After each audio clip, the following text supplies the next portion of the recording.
Yeah, we're missing a couple guests today. Shout out Ashley and Siggy, they couldn't be here. They're working, but we got them in mind. But yeah, so I'm glad we could come together today and, we could eat a little bit. We have some food in front of us. Hello. I'm excited. Yeah. Before we get started, I want us to have a bit of a conversation. And we're actually going to talk about the intergenerational influence of Afrobeats. Now, just to bring us into that, I want to start with introductions. So I'm Kareem. I'm an Afrobeats singer, songwriter, composer, and I'm based in Ottawa. I'm Banggz. I'm a rapper, producer, artist all around, basically. Well, my name is Chandy, and I'm a rapper producer based out of Ottawa. My name is Chyme, and I'm a Renaissance artist. Renaissance artist.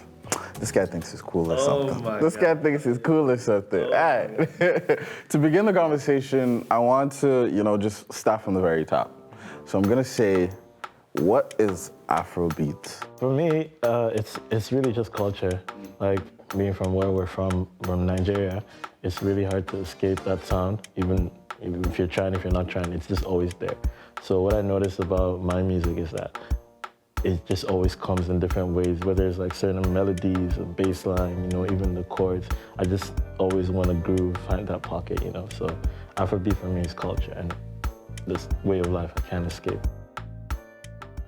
For me, right, when I think of like Afrobeats, there's now this distinction of Afrobeats and Afrobeats, and I always think back to, Fela and them. So starting with the chords, you always have it could honestly be chords from classical music, whatever it may be. You always have that, and then you have the drums, which honestly can be argued that that's where the Afro rhythm starts coming in. And there's one source that nobody can put a finger on.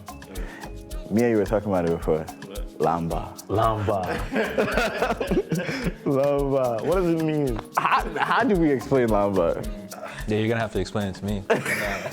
No, you don't, you feel it. Can you say it's vibes? So we can already see that there's this global embrace and growth that's come with Afrobeats, right? With Burna Boy now selling out Madison Square Garden, with Wizkid, killing us with Essence throughout the whole. I'm sure it's gonna come back this summer, and fingers crossed, us who gonna have our songs popping up this summer as well. There's this global embrace.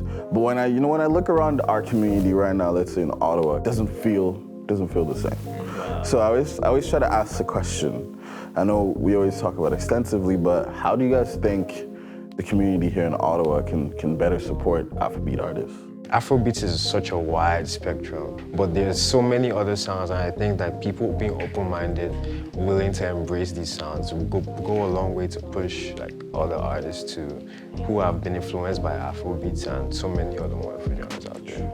True. I think one thing that can be done for sure is whenever there's events happening, like festivals whatsoever, within the city, in the outskirts, look around. There's so many Afro-influenced artists within the city. Make sure you're putting one at least on stage, because not only are you a festival that caters to people's what they want to listen to, but you can actually serve as the guide to that culture. You can set the tone for what Ottawa sounds like. As you see my face, I don't lose my energy. Even before Fela's time, Afro music was in local languages about deeds like war or misdeeds, things that happen in the community. Exactly, to pass it down. My own is I keep putting my language, any opportunity I can, into the music, because even with the globalization, many languages are definitely gonna be lost. But who knows if it's gonna be this song that might revive or spark somebody's interest to learn this Asian language. Yeah.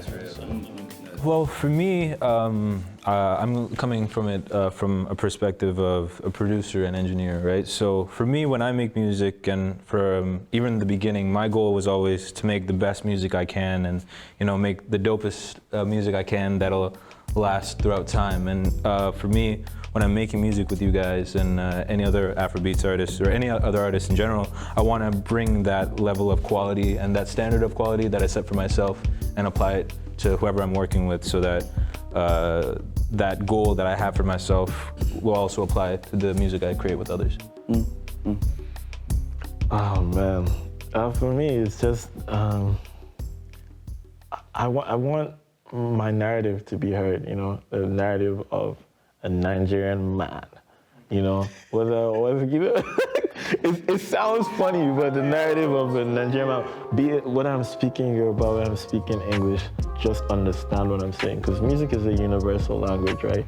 So if I put it behind these drums, or like you were saying, these chords, or whatever, like I want people to understand where it's coming from once they hear the music, and then listen to what I'm saying. You know, I just look at Afrobeat as that outlet for me to be able to just leave that behind. Like, this is who I was, or this is who I am, and this is what it is.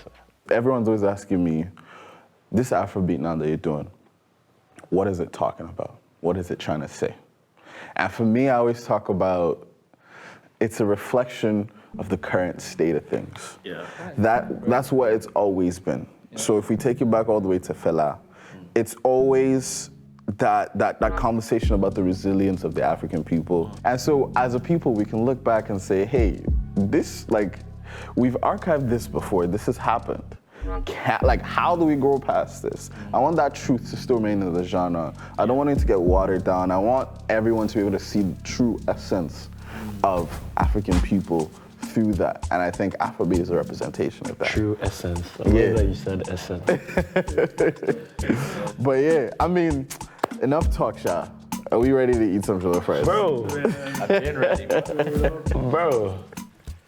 All right, let's do it. It left him speechless. All right, perfect. Let's do this. Speaking of Afrobeats, you know something that's incredibly African? Like, why do we eat so much carbs, man? Someone said Nigerians are the only people that will eat more carbs than protein, because we'll pack plates full of rice and then just one chicken. Just one chicken.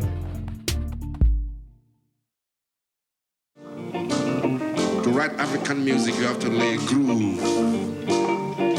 Yeah, we are in the groove now. Easy, easy.